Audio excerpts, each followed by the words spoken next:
மசாலா எப்படி செய்யணும்னு சொல்லி தரேன். வாங்க வீடியோக்குள்ளே போகலாம். எங்கள் அம்மா பன்னீர் வெட்டி போட்டுட்டு தக்காளியும் வெங்காயம் அரைச்சிருக்காவ.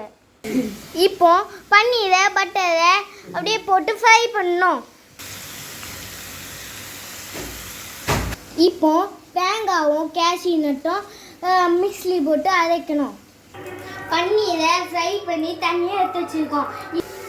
இப்போ தக்காளியும் வெங்காயம் அரைச்சோம்ல, அதை நம்ம இப்போ போடணும்.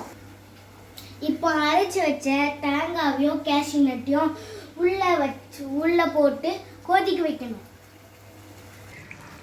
பன்னீரை அதுக்குள்ளே போட்டு ஆட் பண்ணியாச்சு, மசாலாவும் அதுக்குள்ளே போட்டு ஆட் பண்ணியாச்சு.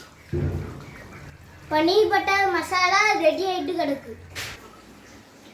இப்பொழுது பன்னீர் மசாலா சப்பாத்திக்கு ரெடி பண்ணியிருக்காங்க மகா. நான் டேஸ்ட் பண்ணுறேன், பார்த்துட்டு உங்களுக்கு சொல்கிறேன்னே.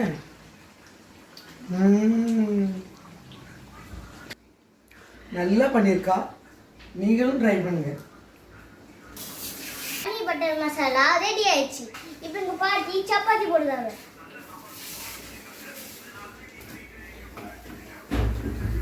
மசாலா ரெடி ஆயிடுச்சு, சப்பாத்தியும் ரெடி ஆயிடுச்சு. வாங்க டேஸ்ட் பார்க்கலாம்.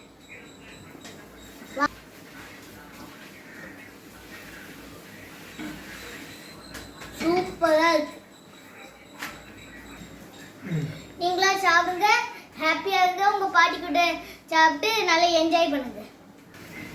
எவ்வளோ பேர் இந்த வீடியோ பார்க்குறீங்க, ஒரு லைக் வச்சு போட வேண்டியது தானே.